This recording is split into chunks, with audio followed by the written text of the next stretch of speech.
Here I come! You're listening to Heroes Untapped, a Heroes of the Storm podcast tailored towards the Australian and the New Zealand HOTS community.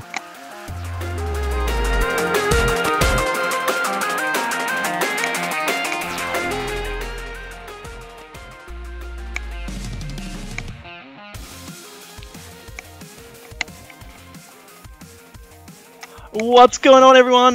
Welcome to episode 3 of Heroes Untapped, the Heroes podcast for the Australian and New Zealand scene, where we talk about all things Heroes of the Storm, ANZ related. We've got a great show on you tonight. I'm your host, Disconcur, and joining me tonight, this week, he's actually here, has no power issues. It is HappyRage. What's going on, mate? How has the Nexus been treating you? Mate, I'm good, but haven't been playing too much because it's been traveling and work and all sorts of stuff. But we'll have some tournament stuff coming up later this week, and hopefully that'll be good. That's it. For people that aren't quite sure what you mean by traveling, tell us where were you on the weekend? What were you doing during the ACL Grand Finals? Trying not to fall asleep. Had to catch the red eye over to Sydney to cast from the studio. Had to leave halfway through, which is a little bit disappointing because of flight scheduling. But yeah, still good time. All right, that's awesome. So for those, HappyRage was actually, you may realize the name, may notice it, he was the shoutcaster, one of 3 shoutcasters at the ACL Finals on the weekend. And his casting, I must say, was amazing. Very proud to know HappyRage. It was good. It was great. All right, and on tonight's show, we've got 2 guests. We're really fortunate. They are probably some of the biggest, well, not some of, they are the biggest warriors in the ANZ scene. Tonight from XL5, we have KVA. Go ahead and introduce yourself, mate. Hey guys, KVA, play tank for XL5, and yeah, that's about it. You guys know the rest. And of course, also joining us on the show tonight is, hopefully I get your name right, Robdobah from Immunity White, the current reigning champion of the ANZ scene. Go ahead and introduce yourself, mate. How are you feeling tonight? I'm feeling all right. Robdobah's fine, I guess. Pretty much every caster has a different interpretation. Yep. Yeah, I'm the warrior player for Immunity White. I can't really, can't really make a big introduction to myself after Kabar's muted one, so that's about it. No, that's right. Well, you guys are definitely some of the biggest players in the hot scene at the moment in the ANZ, and of course, you're both from grand finalists or grand final winners and runners-up. I mean, that's amazing. You guys are literally, you probably are the best, some of the best warriors in the ANZ scene at the moment. So, on the show tonight, we have got a great show. One of my big concerns of Heroes Untapped was that each week we wouldn't have a lot of stuff to talk about. And you know what? Every week I've been proven wrong. I mean, the ANZ scene is busting out with just awesome stuff going on. Heroes of the Storm itself is as well. And this week we will be discussing the ACL ANZ finals, the road to BlizzCon, the results, the teams, the casting, all the little bits and pieces behind that. After that, we've also got After Tournament Blues. We'll be looking at what teams are disbanding after no more massive tournaments happening in the hot ANZ scene at the moment. So teams are starting to break up. And then next, obviously, there's Gamescon going on at the moment. And there's a couple of Heroes of the Storm announcements, some really cool things happening for that as well. And then we'll just be doing, I have to make a name for this part, but the Dustin Browder tweet monitoring or something like that, because he is a monster on Twitter and just tweets so much. It's good to see from a developer. And then obviously we'll end the show with an awesome discussion on warriors. And like I said, we've got some of the best warriors on the show tonight, so what better to have a discussion about warriors with the best warriors. All right, so moving on. So into a Nexus news. So overnight we had not quite a patch drop, but we had some minor things happen in Heroes of the Storm. Basically just shop updates. Not going to go through them all, but the coolest thing is that we do have the Nova skin, the new Nova skin at the Amazon available for pickup in the shop. So if anyone's been hanging out for that, you'll be able to go to the shop now and purchase that skin. And just, personally, I think it looks amazing. I actually really like it. I don't like playing Nova, but I like it as a skin. But more importantly, guys, ACL NZ finals happened on the weekend, and the overall grand final champions, I've already said it, it was Team Immunity White, who are the reigning champions of the ANZ scene. XL5 are runners up. Great job to both of you guys. Tell us how was the entire experience? How was the entire experience of being at the ACL finals? We'll get a comment from you first, KVA. The tournament ran pretty well. It was really smooth on my half. I guess there was a little bit of a delay when we were waiting for like other games to be finished so we could start our games due to streaming and stuff like that. But other than that, I had fun. It was a good tournament. Yeah. Yep. Did you run a bit too late for you guys? Because are you one of the? Are you from New Zealand? Is that right? Or yeah. It wasn't too late in running. Well, it was actually alright for us because we had a break. Yeah. Due to going straight to the grand final, so we had like a couple of hours break, so it wasn't too bad. But I imagine from like Rob's side, he probably had to play straight through, and he probably was a bit tired after that, I imagine. We got a decent break waiting for the winners finals. Like we had to wait for your set, but like with Immunity Black. But I don't know, it didn't run that late, but it was just like 11 hours, so it was a little bit draining. Like by the end, we're pretty much just running on adrenaline. Yeah. I was about to say, what better adrenaline going into the grand finals than having defeated what would probably be the biggest grudge match in the ANZ scene at the moment. Team Immunity. Oh, sorry, I call you guys Team Immunity White versus Team Immunity Black, and you guys just took it to them. And I can imagine it was pure adrenaline going into the grand final against XL5, especially since XL5 did floor you guys 2-0 earlier in the tournament. Like, was that nerve-wracking for you? Not really. I mean, at that point, we were just sort of, in the zone. Like, we'd just been playing all day, so I don't know. It might have actually been an advantage for us having to sort of work back through the loser bracket, whereas XL5, you guys were waiting for ages, probably, for us to finish up. Yeah, I think it's probably a mistake of ours taking like a 2 or 3 hour break and not being warmed up or anything. Yeah. So what did you guys do during that break? I don't know. Everyone just went off and did their own thing. So that's their own fault. Should have learned to warm up at least. It is hard though. Like you probably, I don't know. When we were just like doing our break earlier, watching the set between you and Immunity Black, it kind of stuffed us up a bit, I reckon. Yeah. But it was good watching the good versus evil, Immunity Black versus Immunity White. That's terrible. We shouldn't describe it like that. Actually, it worked out pretty well. The second game of Battlefield of Eternity, like we had the angel side and they had the demons. Yeah. Like, I don't know. It was perfect, I thought. I wish I could have seen that. It was because that's right, HappyRage. You were being team manager for XL5. You must have been pretty excited that the boys made it through to the grand final. But you were on a plane while all this was going on, weren't you? Oh yeah. When Immunity White was probably versing XL5, I was probably above Adelaide, trying to not fall asleep. So yeah, lots of infants. Wasn't a good time. That must have been sad, like getting off the plane. You knew they were getting the grand finals. You saw them play so well earlier in the match, and then get off the plane and it's like bad. What is it? What was it? KVA? Bad news, boss. My missus told me. I wasn't going to check it till I got home because you're going to spend time with my missus. Yep. And then she told me straight away, and I was like, oh, okay, that sucks. Oh well. Congrats to Rob and them. Robin Shy and Neri, Sashin. Yeah. And I can never pronounce your support's name. Yeah, I think it's an egg. I'm not actually sure myself.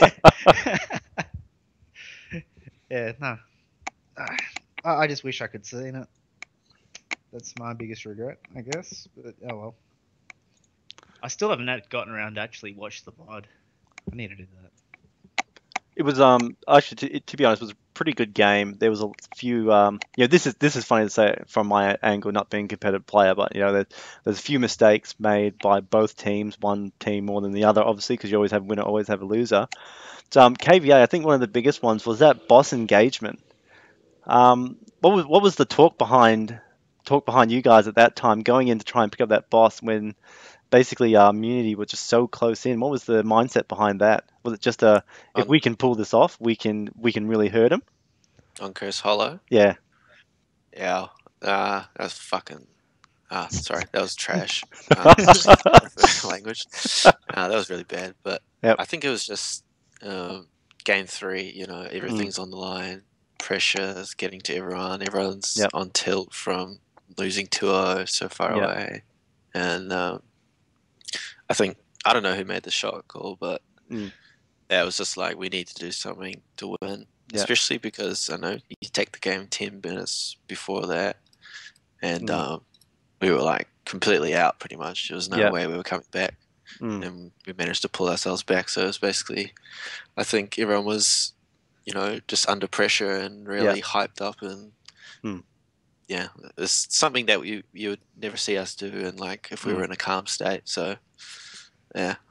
And it's definitely one of those things that to a lot of people watching, like actually it's the moment of the boss claims another set of victims. Trying to grab the boss too early. Having said that though, had you guys managed to get the boss, had something, had it gone the other way and you did pick up the boss, I mean that would have put you in a really strong position for the rest of the game. But I guess it's effort versus reward. It's HappyRage. Do you want to pipe in? I still haven't seen it. Yeah, it's still deciding. I mean, they're still, they are still very, very good games to watch. Even knowing the results, they're still great games to watch. I will never be able to play on that level. The boss probably would have killed me before the other team did.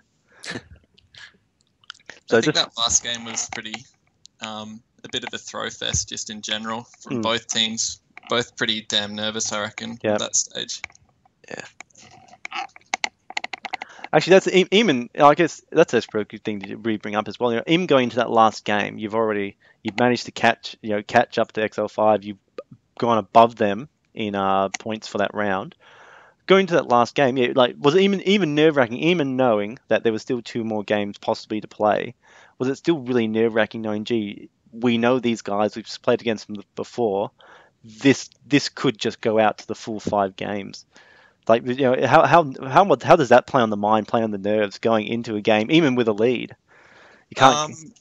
Well, we were nervous, but on the other hand, we sort of felt that XL5 would be under even more pressure. So it's kind of like we felt like we had the momentum. So I don't know. I think that the early game, like we played really well that match. It's just, I don't know. Like as we were getting sort of closer to victory, it was like pressure kind of sets in. You start thinking about like, if I win this, I get to go to America. And then we started throwing a little bit. Yeah, so both teams under a huge amount of pressure really get to you. But I guess at the end of the day, Immunity did play better and they did walk away the victors. And it's XL5 Team Immunity, you both would have been great teams to see over in North America. And I'll tell you what, the entire ANZ scene is proud to either one of you would have gone. We would have been proud to see us win. Yeah, thanks, man. Yeah, no worries. That's what I'm here for. All right, so this is an interesting thing I noticed from the tournament itself, and just looking at the brackets. So this is something I think I wanted to bring up is that what are your guys' opinions on what we sort of saw in the rounds? For example, we had XL5 versus Uproar, and you guys floored them 2-0. And then we had TDS versus Immunity White, Immunity White floored them 2-0. Salty Dogs 2-0 against Silicon Sports. Immunity White against Salty 2-0. XL5 against White 2-0. I mean, there's a lot of 2-0s on this tournament bracket. And, is this something that's, I feel it's a little bit unhealthy for our competitive scene, that even though these are our top teams, they are, effectively there is a huge difference between our top 4 and our bottom 4 that you can kind of see in those tournament results. Is this something that hopefully is just going to get better over time, or is this how the ANZ scene is going to be forever? What are sort of opinions on that? If you've ever thought about it, you may never have. Yeah, maybe. What do you reckon, Kabar? Happy? I don't know. Yeah, Who's the top four? I'll go in. All right. Well, it's just a difference in caliber and teams. I mean, like, I know Exile 5 spend a lot of time theory crafting. They spend a lot of time watching replays, discussing drafts before they happen, blah, blah, blah, blah, blah, blah, blah. Whereas I'm sure Immunity White does the exact same thing. Like, you guys sit there, you talk about it beforehand. Whereas a lot of the other teams seem to not really put in as much time. And it really comes into like a time preparing before games and learning stuff and like investing time outside of actually playing. And I believe that, like, you know, more teams start doing that, the more competitive they will be in terms of facing off against X5 and Immunity White. But it really comes, in my opinion, it comes down to people just putting more time in, doing the extra little things. Because like there's a lot of people that have like generally really good mechanics, but then they do abysmally inside the draft. I mean, one example is Silicon Sports showing the Illidan Abatha way too early. And like you've essentially committed to something, and all the opposition has to do is ban you out and pick around it. So like little things like that, like drafting, learning who plays what, that sort of stuff. And I believe like once all that little sort of stuff comes in, it might even out, but it really comes down to people wanting to put in the time. Yeah, just on the preparation thing, like I know that Immunity Black won several sets due to people not realizing that Hiccup is a god on Kerrigan.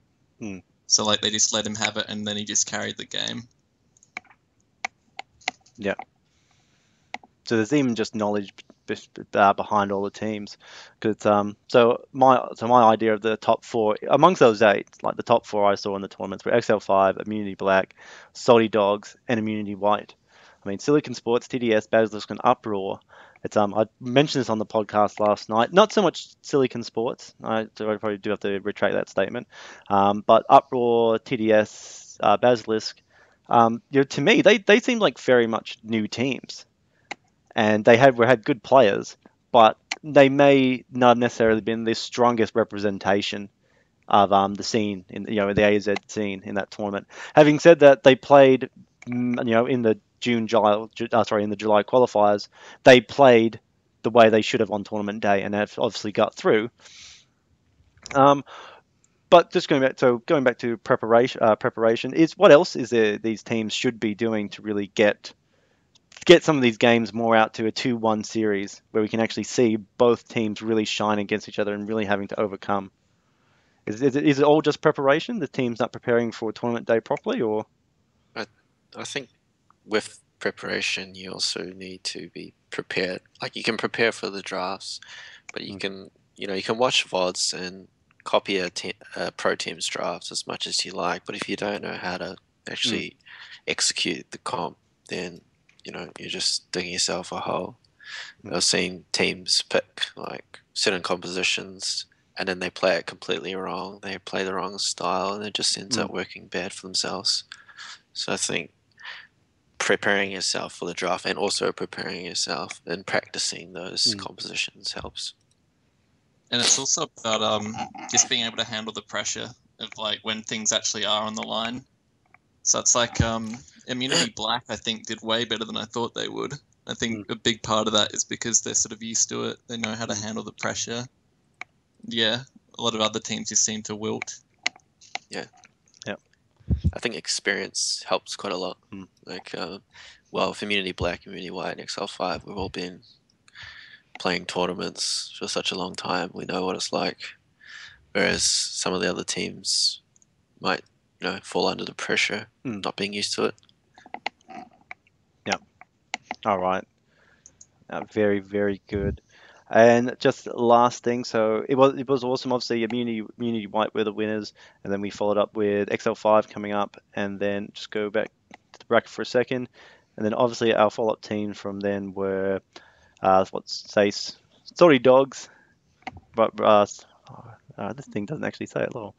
Basically Salty Dogs, and then followed by I think it was Basilisk, TDS, Uproar, and Silicon Sports in that sort of rough order. And just one last thing before we move on to our next discussion point. What did you think about the casting, quality of casters? It's were they good casters? Have you watched any VODs? You guys Yeah. made... I've only seen the last set, so the grand finals. I thought that they got pretty hyped up. Seemed alright from that perspective.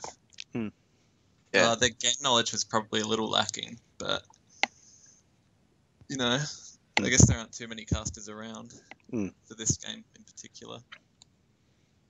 That's still a growing scene. It's just something I've sort of talked to a couple of people about. They talk about, like, I really like the HappyRage being there, right? We've seen HappyRage in a couple of tournaments. We know he's on the forums a lot, so he's noticeable in the HOTS community. Where the other two gentlemen, I like their casting style. I thought they were very good. But again, not having the knowledge, not being a part of the HOTS scene. Do you think that sort of maybe detracted from it, or would you have liked to see even someone who's not as good, but someone who was still noticeable in the scene, there casting alongside, say like HappyRage or whoever, or even one of them and someone else? Think that may have improved it, just a bit more of a HOTS name. I think balance is good. Like having HappyRage was good because we all know him. He knows everything about ANZ scene and HOTS.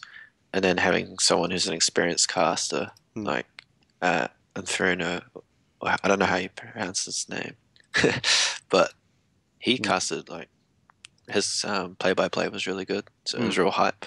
So him paired with HappyRage seemed to be a good combo. Yep. All right. You got an opinion on that yourself, Rob? Robdobah, I should say. Sorry. Yeah, pretty much. I thought the casting was all right. As you say, though, they don't know the hot scene as well. And, like, for example, at some point in the cast, they claimed that Immunity White, we were poaching, like, I think the names were, like, Ruck and Arcana and stuff away from Immunity Black. Yeah. Which was just, not true, but like, obviously it adds a little bit of drama, so I guess that's that. Yep.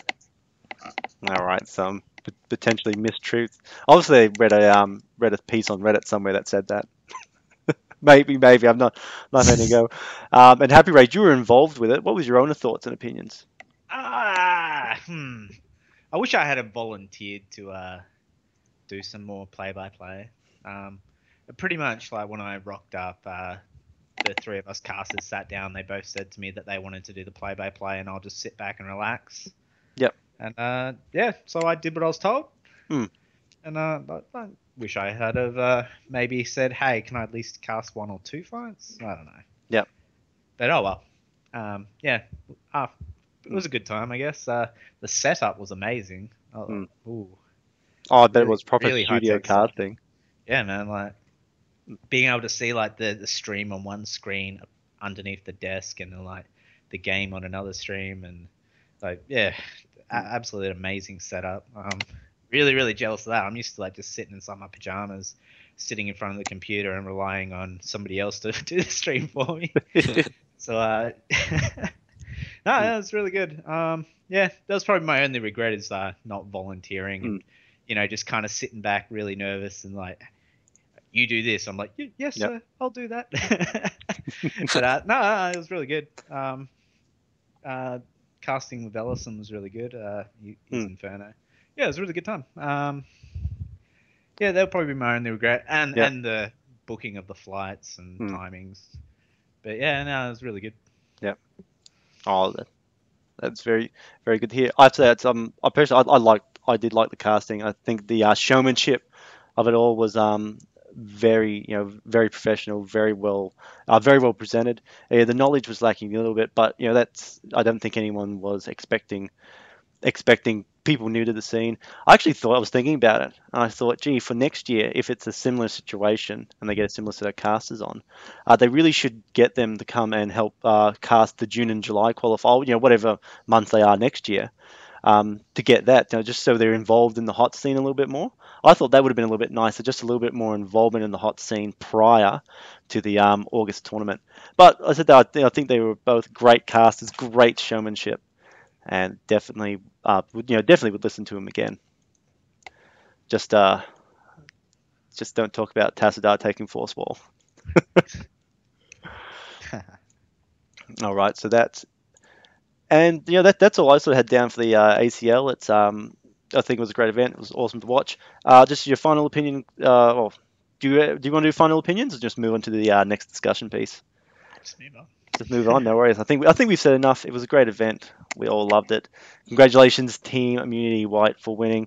Are you guys going back to just immunity, Team Immunity? Are you sticking with the white banner, or is it undecided yet? Yeah, I don't know. Don't know how it's all going to shake out. All right, so still unsure for the name. Yeah. All right, well, moving on. So our next thing is, so ACL's over. That's probably the biggest ANZ tournament for the moment, like the biggest one, the biggest prize pool ones. And unfortunately, we have had the after tournament blues. We've had teams disbanding left, right, and center, teams re-rostering. There's a whole bunch of changes going on. And I'll just very quickly go through what I know, and you guys can add a little bit extra light if you know anything extra. So it's so from the participants from the tournament, Immunity Black, I've had no confirmation exactly what's happening with them. Immunity White, of course, you guys are hanging around, going to NA. XL5, I assume you guys are doing the same as well, because you've been great. Salty Dogs, there was a rumor that they were breaking up. It is untrue. You've all been lied to.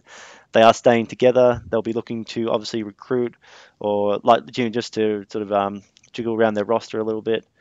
And they actually did say that they're actually going to be probably not as noticeable in the scene, but they're still going to be jumping in, up and coming tournaments and things. But you may not see the team as a whole. I'm not 100% sure exactly what they mean by that comment, but I guess they're just going to be relaxing, taking a more relaxing approach to Heroes of the Storm for a little bit.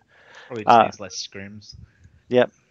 And then we have TDS. I haven't heard anything from the TDS team. They've been very quiet. Basilisk they're staying together. They're not looking for any members. So they're happy with their roster, and they'll be participating in future competitions. So that is good to see a team not necessarily not winning, not getting grand final, not coming third or anything, but still sticking it out. I think that's a really good team to watch out for come the future. Silicon Sports, I haven't heard anything, or I haven't confirmed anything, but I've heard rumors that they are looking at re-rostering some players. Again, don't know if that's true or not, only rumor. And Uproars, I haven't heard anything. So, what are your thoughts on that? Is this a good thing, all these teams disbanding or changing rosters? Or, this is a bit detrimental to see all these teams dropped off. What are you guys' thoughts? Well, it's a bit inevitable. I mean, this was the big tournament. So if you're dissatisfied with it, then obviously you're going to look to change things up or maybe quit or whatnot. So. Yep. All right. Do you think it might possibly be good for the Heroes scene, because these teams break up, and obviously not everyone in the team is going to be like salty and like that's it, we all quit Heroes of the Storm, we're out. There's obviously going to be a few members who are like, well, we still want to play, we still want to be competitive. Do you think this is going to improve existing teams as they can pick up already veteran or seasoned players? If the players are there, yeah. Yeah. I really don't want to go back to the alpha days when there was like 3 teams around. It was really bad. So, I'd rather teams stay together more than anything, just so there's actually teams in the scene. But if, people aren't happy with players, then re-rostering's bound to happen. So hopefully those who leave teams can make new teams and the rest of All right, so you'd prefer to see these players forming newer teams as opposed to coming to joining Salty Dogs, joining Basilisk, maybe Silicon Sports. You'd prefer to see new teams come out from the ashes of the Phoenix. I don't know. As long as there's teams around, I don't really. Yeah. You just want to play Heroes. Yeah. All right. Well, it's what about your thoughts, HappyRage, as a team manager? How do you see how can we improve the like first off, what do you think of this? Your opinion on these sort of teams that's forming? Should they be starting new teams, joining existing teams? What do you think is good for the scene? And how do you think we can improve? Is there a way we can improve this sort of team lifespan or new Well, team? it really is a tough subject. Personal opinion, I think if people aren't happy, they should move on. Hmm. But from another perspective, I think people should stick it out and get better together. I mean, like, if you look at how 5 Hype X5 was back in Alpha, they've grown tremendously. Like, they didn't start out the best, like, at the top, really, really skillful, knowing all this draft stuff, blah, blah, Hmm. blah, blah, blah. Like, it was really basic back then. They just stuck together for a really long time, and now they're, like, really top-end team. I mean, they did win, like, the ANZ Alpha tournament, but, like, Hmm. in terms of, like, raw skill back then to today, like, they're nothing like they Hmm. were back then. And I think if teams just stick together, play more tournaments, and really work on it together, saying like, another thing is taking like constructive criticism from teammates and that sort of stuff. But like, the longer you stick together, the more likely you're going to grow together. And like, if you're just bouncing around from team to team, chances are you're never really going to grow too much, because you'll get used to this person's play style. Like, let's say, like, everyone has a different play style. You get used to their play style, then you leave and join another team. They're not playing like the other team was playing. And like, a good example is like, X5 is really passive, Immunity is pretty aggressive. I mean, if like somebody from one of those teams jump to the other team and they start to play aggressive when the rest of them are playing passive, like, it throws it all out the mix and blah, blah, blah, blah. So I think like staying together is better in the long run for like the entire community. But at the same time, if you're not happy, move on. Yep. All right. So There's no point staying miserable. all right. All fantastic. All fantastic information. So basically, we're saying it's a weird spot. Teams have just got to stick it out. It's just got to stick it out. I mean, I guess that's the problem. People not like. Well, I mean, so long as the relationship within the team is salvageable, you may as well. But if it's not, like, if you're all just like passive aggressive, hate each other, then Yeah. Oh, yeah. Especially if you guys love each other, but you're not on the skill level you want to be on. Work on it together and get better together. Like, rather than like, I can't think of anything worse than playing with people that you despise just because they're good. I mean, that would be horrible, from my opinion. But yeah, just if you're happy, work at it. If you're not happy, move on. Yeah. Don't sit there in silent happy rage. All right, cool. All right, so that's probably the big things from the tournament is our results and also the teams breaking up, teams we won't see again. And it's good to see that we're still going to have one team from the mixed battles coming up. It'll be good next tournament to see other teams like Apex and my pet. No, I shouldn't say pet team. I'd have to say I do personally like ESS and no shows. I seem to shoutcast all their matches. I not think all their matches. TDS and Silicon will stick together in The thing they're gonna. Sorry, not Silicon. TDS and Uproar will stick together in some form. All right, so they're not leaving the scene either. All right, that's good. So. It's good to see familiar names. That's all. Uproar's been around since Alpha. Yeah, Uproar just keeps coming back. Yeah, at least the 3 main ones.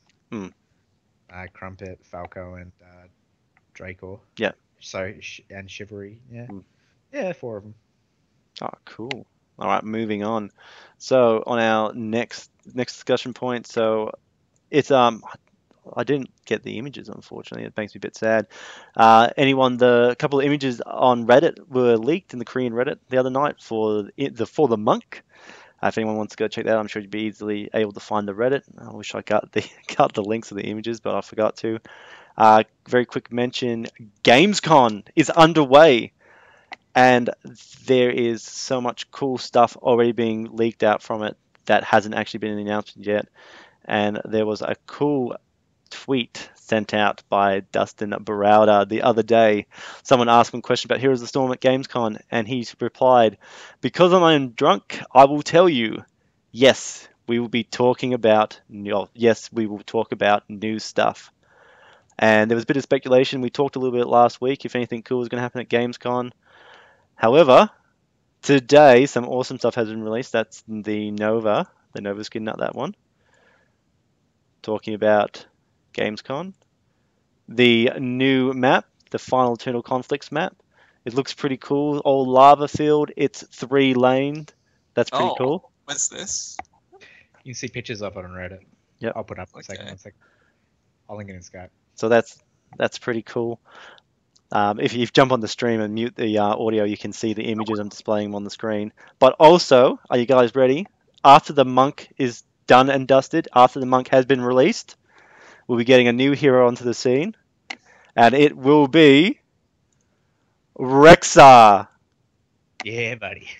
I am excited. So for those of you who aren't quite sure who Rexar is, he's probably, I would say he's the biggest, baddest, meanest dude in World of Warcraft, and he's a good guy. Is Rexar the Hunter. A melee hunter as well, but not with a bow, with a dirty, great big axe. So how exciting is that? It's KVA Roba. I will go Roba first. Is this? Do you know who Rexar is? Are you excited hearing this news? Are you more interested in the map? Well, I never played WoW, but Yeah. I remember he was in like some kind of DLC for Warcraft 3. Expansion Yeah. pack. Yeah. Yeah, I remember him from that. He's pretty cool. And KVA, are you the same? Not much of a WoW Warcraft player? Yeah, a little bit of WoW, but more Yeah. Warcraft 3 as well. Yeah. I'm a big fan though. And I heard he's going to be a ranged warrior, so I'm excited. His skill set looks amazing. Oh, that's been leaked as well. Yeah, it's on the thread that I just linked. Yeah, If- right down below. So behind. If you go to Gamescom, you can actually play him. He's a playable character. So that's just telling you how close he is to release. So I reckon we'll get the monk next week. I don't know why, but I feel the monk will drop next week.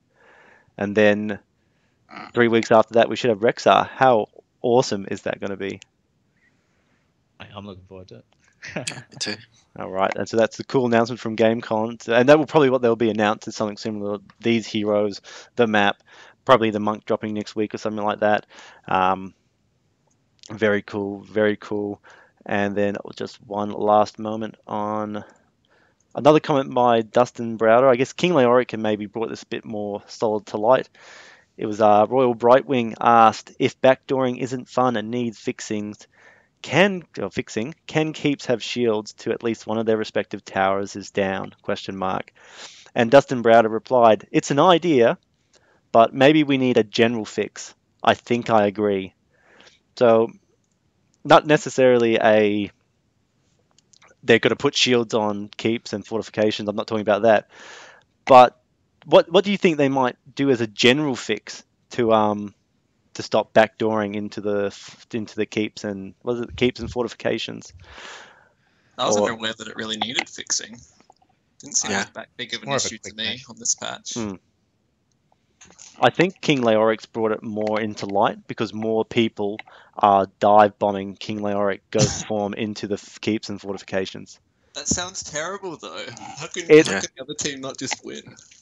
I don't think it's a Hero League tactic. I tried it a couple of times, I have to admit, and it worked. It worked surprisingly well, but it was the most boring game I've ever played in my life. Just sitting there, rezzing, auto-attacking, dying, rezzing, auto-attacking, dying. But it's a big quick... I think King Loric's more brought it to light. Not saying he's the only hero or only set of heroes that have been doing it with. I think there's a combined with Abathar or Zagara can come in and help as well. There's lots of different ways. I think it's exactly as HappyRage said, more of a quick match issue. Just what do you think? Because obviously something like that is going to affect Hero League, effectively tournaments.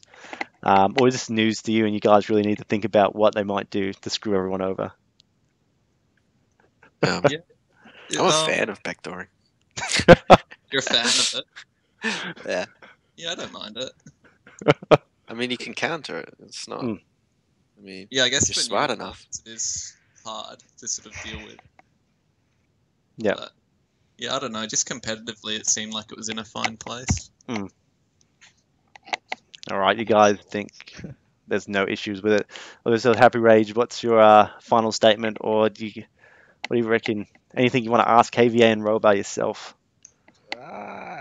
I'll leave that for the next topic. Next segment. Yeah. All right, so I just thought I'd bring that up because it's an interesting point. Dustin Browder seems to agree with the statement, and so it's something that could potentially be coming in the future.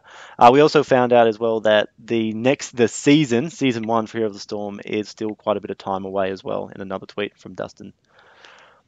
All right, and that's it. That ends our little bit of Nexus news for this week. Moving on, so now we come into our game discussion, and like I said, because we have, sorry, I don't want to be building you guys up too much, but because we have some of the greatest warriors in ANZ on the show, let us talk about warriors. So, Robo, what is a warrior? Like, what is a warrior, and how is it different to the other roles? Why can't I just play the butcher and be the warrior for the team? I don't know. I tried that. Didn't work too well. You wake up in the morning and ask yourself the same question: why can't I be the butcher? Yeah, I mean, I don't know. A warrior just basically walks in, kind of tries to carry the fight, I guess. So, are you looking as a warrior in your role? Are you looking to sort of stay off to the sidelines, or are you looking to more of that sort of engagement role? Like, are you trying to? Because the warrior, would you say that are they an initiator of the fight, or are they a damage dealer, or are they controlling the fight? What's your idea? What's your version of a warrior in that sense? Just personally, I just try to go ham and kill people.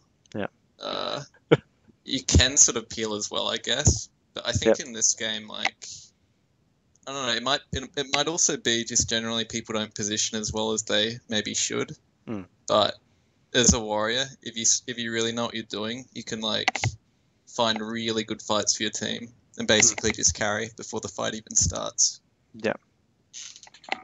All right. So in that sense, so KVA, so Robo just brought up like sort of carrying in the fights. What does that exactly mean? So if you were playing, let's say you were playing Jaina and you ran into a fight, how is being Jaina running to a fight different to say being someone like Muradin or someone like Johanna? Like, what are the two different sort of mindsets going on there? Oh, basically you're the front line. You can never be scared. I say what separates good warriors from bad warriors is, as Rob said, like finding engagements that are advantageous for your team. So, if a Jaina runs in, you can find her in a bad position, separate her from her team, getting all your spells off, like to maximize the initiation, make sure it's perfect. Yeah. Yeah. All right. So just on that note, so we talked about engaging. The term peelings come up. It's what sort of two different roles are there? Because it sounds like just two little different subsets have been described. We've got Robo, running in there, trying to murder the enemy on the warriors he plays, and the sort of warrior you described seem to be a lot more of a defensive protector. Look, I describe those breaking down the two warrior subsets up. You've got your warriors who are more of your tanks for the team, and then you get warriors who are more of the bruisers for the team.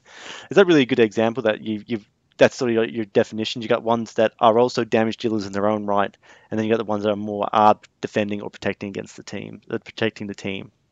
I don't think it's that clear. Just because heroes like Johanna, it's like a pure tank, but ideally, Jo is like the hero you want to find the perfect initiation on. So it's like she's a pure tank, but she's not really peel orientated. Like you want to sort of run in and suck a few people, then combo them with the ult. Well, that's sort of your ideal setup for going into a team fight with Jo. Yeah.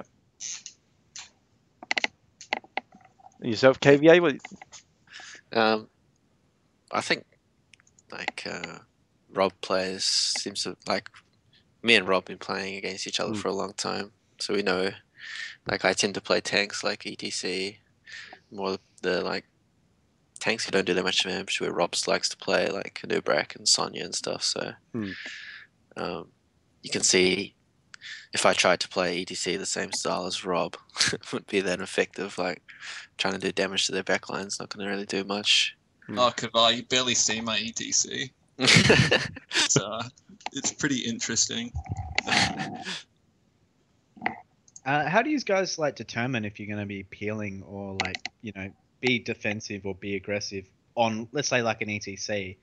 Like, is it specific times you guys are looking for, hey, I'm going to engage on them, or hey, I'm going to let them engage on me and then disrupt them by pushing them apart, like, you know, that sort of stuff?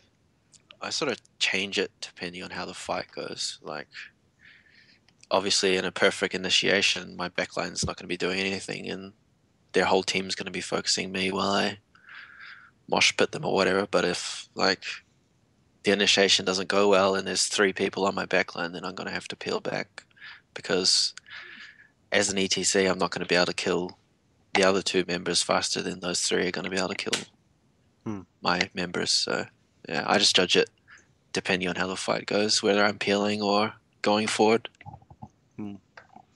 So how do you do that peeling? So for those who are a bit unfamiliar with the term peel, it's really referring to as, I guess the way I like to describe it, as interrupting the enemy's engagement onto someone that's not you. As that's, I mean, the different ways, and the concept is you peel the enemy off your team. That's why they call it peeling. How do you do that with the warrior? Like how does that? Like, obviously, every warrior is a little bit different, and each one has different abilities. But we're talking about ETC. What's ETC's peeling capability? Well, obviously he's got his long range sliding stun, and he's also got a knockback. So I don't know. Say an example, your team gets engaged on, then you have both your spells up. You can stun them all, and then push them away from your own team, giving your backline a chance to move away. So that's like just your basic peel. But obviously, if you're peeling, you're trying to do anything that's humanly possible to keep your backline alive. So body blocking, sacrificing yourself, whatever. All right, I've got a good question. When you're body blocking, right, are you trying to predict the opponent's path, or are you just trying to stay in front of them as best as possible? Like, what sort of a skill set does it take to body block, like, effectively? Because I've seen some nasty body blocks by you too. It's just intuition, I guess. Like, you're just trying to predict where they want to go and, like, trying to get in their way and stuff like that. There's no real sort of hard and fast rule to it. You just sort of go wherever you're predicting your opponent to go. Yeah, I think it's just intuition, knowledge. Like, if you body block every day, it just becomes sort of natural. And so body blocking, again, for those people who sort of aren't up with the lingo, how would you explain body blocking just from a basics point of view? It's using your body as like a walking CC. So you're like a moving brick wall to like stop people from going certain places. Like whether it's, you know, stopping someone to get in on your team or like stopping someone running away. It's just like being in the way. Then ideally you're trying to auto attack while you're doing it. It's like you'll walk a few steps, like block them and then auto them. Like it adds up. You do like a lot of damage, and you let your team do a lot more damage as well. The idea being is that players, you can't walk through them, and you basically make them have to walk around you. And if they're clicking behind you, they're relying on automatic pathing to go around you, which basically makes it like really easy to body block. Most people should like learn to run up and down and run around them rather than clicking past the hero. Because in a panic phase, people just click back. Like, I need to get back to my base. I need to get back to my team. And generally, people can out body block the AI trying to run past them. Yeah. All right, so we've got our peeling. We talked a little bit about engaging, a little bit about peeling, body blocking. It's that might be a very new concept to a lot of people. It's so we talked about ETC. We talked about his abilities. Obviously, he's got the slide. He's got the pushback. What if we look at a lot of some of the other heroes? So we look at Muradin. He's got his leap and he's got his stun. and then he's got his thunderclap as well. So you could look at those abilities. Every time I pop one of those, it's a bit of damage. Should you be almost trying to expend all your cooldowns straight away at the start of the fight? No. Or no, it's cut off straight away. Bam. No, like especially with someone like Muradin, you don't want to just queue randomly because like it's a 1.5 second stun, and then if you've specced into it at 7, it can also go on 2 people. So you don't just want to throw it out off cooldown. You need to wait for like an opportunity to do something with it. Like whether it's, you know, doing a crucial peel for your teammate or whether it's catching someone out of position when your team's ready to follow up. Like it's not just good to sort of throw it out there because then it's one less threat for the other team to have to keep in mind as well. So you can't zone as efficiently after that. Yeah, I can't see anything worse than people throwing out stuns when their team's not there yet. And if they just had to wait a couple of seconds, they would have been like to drop down the Jaina blizzards and stuff like that. All right, cool. And Robdobah, about your what about yourself? What about your opinion on that? Is there any time when is that true for every warrior that you shouldn't just be smashing out your abilities, or are there some warriors where it's a little bit of a different story and they really don't have the team peeling potential or something like that, or are all the warriors the same? I don't know. If you pick Chen, then just do whatever. Just have fun. Other than that, I don't know. With Arthas, I guess you're not as sort of cooldown dependent. You just sort of got the Frost Aura, just trying to do like good body blocks and make sure you duck out of damage when you have to.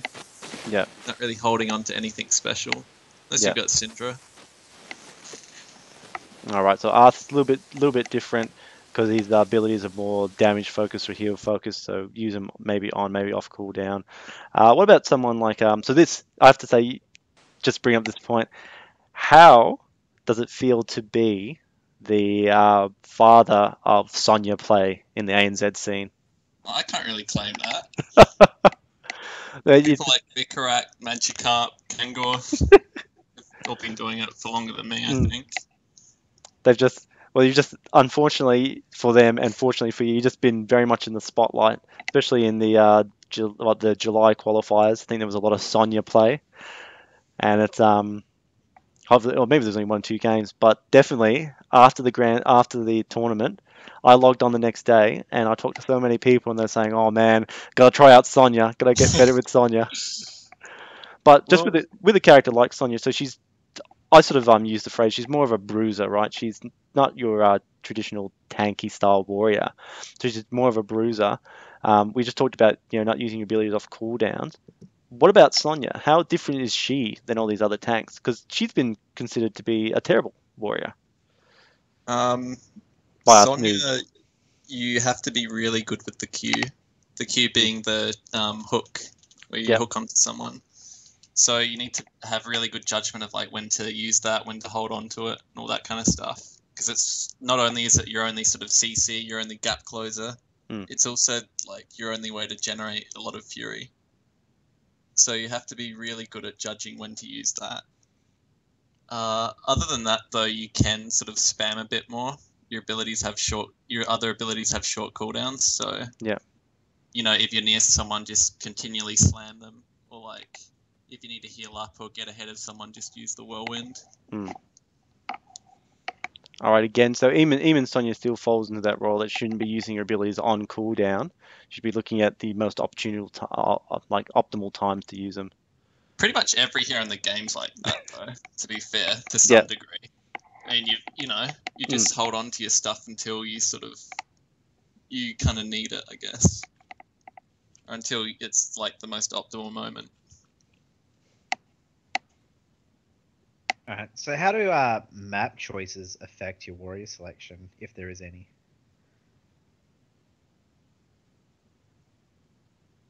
Oh, you want me to answer, Kavar? I think it's Mike's. Well, I don't know. Obviously, the example that comes to mind is Haunted Mines. Arthas is really good on that map. Any tank that can actually do damage as good on that map. I feel like ETC is not as good as on that map because if you can kill people on that map, you snowball the objective. So, yeah. Sorry, just quick, while we're discussing about Warriors, sorry, I've just had a news update. They've just had Artanis announced as the StarCraft 2 warrior coming into Heroes of the Storm. So many So- warriors. How awesome is that? It's sorry, I just thought I've just been brought to my announcement. They've officially released all the cool stuff for our Gamescon on Blizzard, the monk, all the details. Oh my god, why didn't they release this like an hour ago when I was finishing up the show? Have they Oh. got the kit anywhere, or is it just sort of the unveiling? Their comment is if you're the kind of player who prefers warriors to get up close and personal with their enemies, Artaris, I hope that's how you say his name, may be just the hero for you. The leader of the Protoss will soon join the fight as the first StarCraft warrior, and he'll be bringing some heavy-hitting abilities with him. That's it. That's it, and that's all we know. So we'll just assume that his Q is massive damage, his W is massive damage, and his E is massive damage. And both ultis are different forms of massive damage. All right, that's it. Sorry for interrupting. That's just news break. All right, so sorry, we're talking about map selections. It's so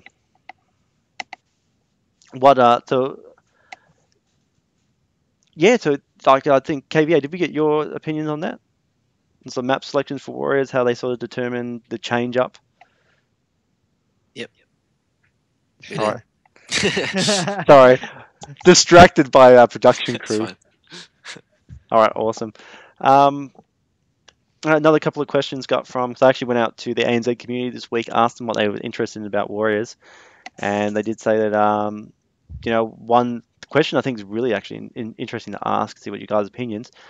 Why do you think so few people decide to actually main Warriors in the competitive scene, or just in general? It's to be honest, I know I never want to be a Warrior unless it's Arthas, and I don't want to be a Warrior when I play Arthas. It's a pressure role. I Mm. mean, your team is kind of depending on you to set up the initiations.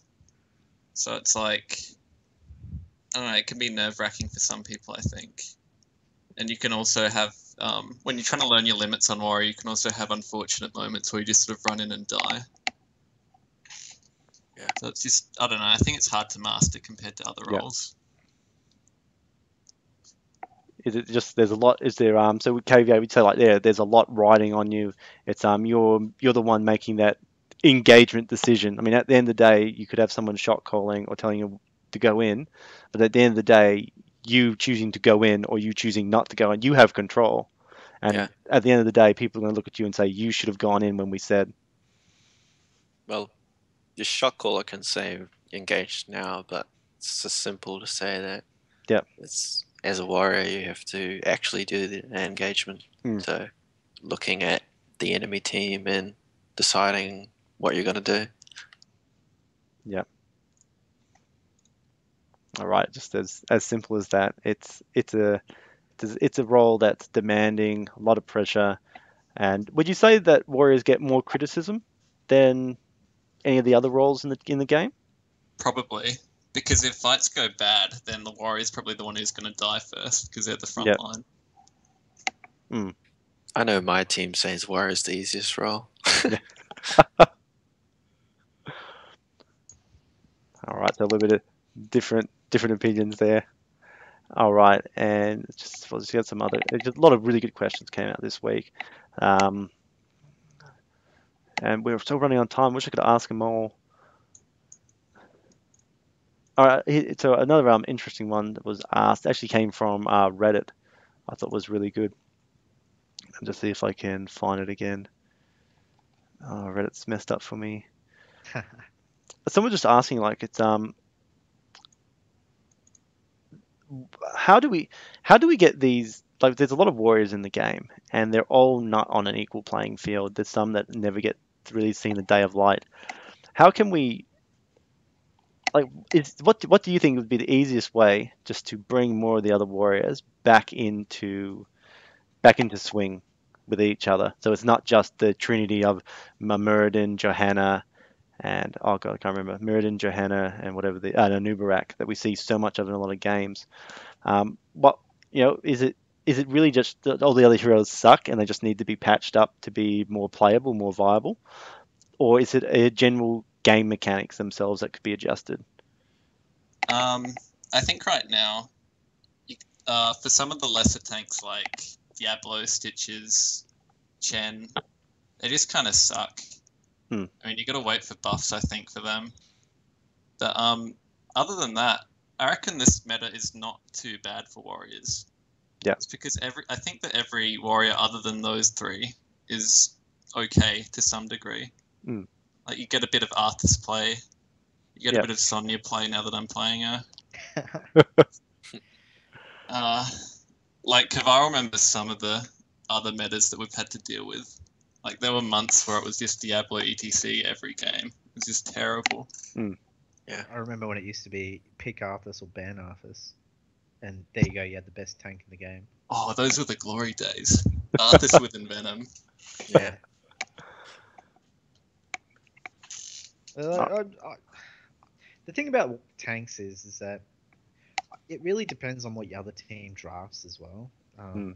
At least that's the way I feel when I watch the drafts. Like, let's say there's like quite a few melee assassins. You're probably going to pick your ETC to push people away off of your carries and whatnot. Blah blah blah blah.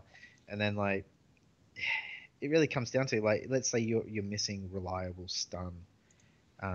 You can go on Uberak, you've got web wrap, you've got 2 stuns, but that's a lot of stuns to make up for your other team members not having as many, so on and so forth.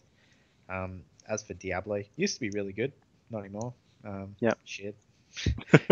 I don't know what they did to him, but I can't even remember what the patch notes were that changed him. Diablo. Like, early in Alpha, like Stitches was one of the go-to warriors, and now he like doesn't get any play. KVA will remember getting Stitches banned off him all the time. Yeah. Fun time. They've all gone through their ups and downs. At least that's the way I've seen it. I think like the only one that even Chen's had like a lot of competitive play. I think it was back just before Jaina patch. He used to be one of the top warriors. So like they've all been up and down. Right now, I think they're all good. There's obviously your go-to hit ones. Yeah. I don't think there's any terrible ones. Other than Chen. I think Diablo's pretty bad. Yeah. Yeah. Yeah.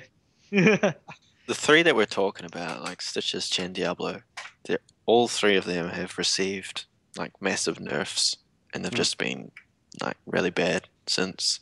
So they've obviously overdone that a little bit. They just changed that. All right, so we might be seeing patches for them in the future, or they're just going to release a whole swag of new warriors, and we'll just forget about those lesser ones. All right, awesome. I mean, there's like I said, we could talk about warriors for hours. There's just so much. I got so much stuff from everyone in the community. It was great. Everyone, thanks for your questions, everyone.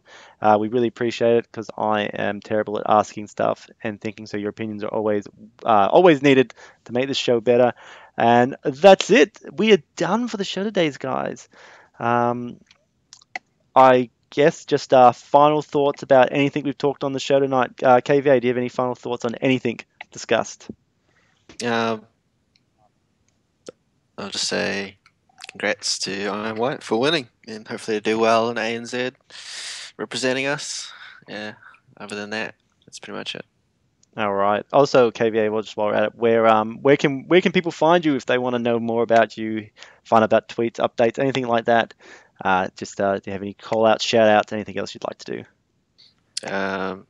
You can go to Twitter, x5_KVA, or our Heroes teams is x5_Heroes. And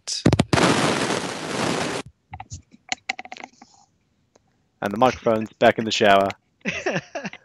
He's done so. All right. Robdobah, what about you? Good to see what your final thoughts, anything about the show, and also where can people find you if they're interested in finding out more about Sonya? Thanks for having me on to start with. Also, well played to everyone who competed in the the ANZ finals, especially X5, who completely swept us in the winners bracket. If you want to find me on social media, I maintain a very vague Twitter presence at Robdobah. So yeah. So you read the occasional tweet. Yeah, I'll check it every now and then.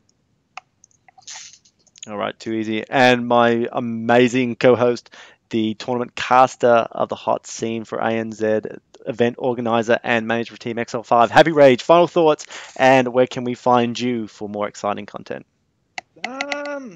Yeah, X5_HappyRage.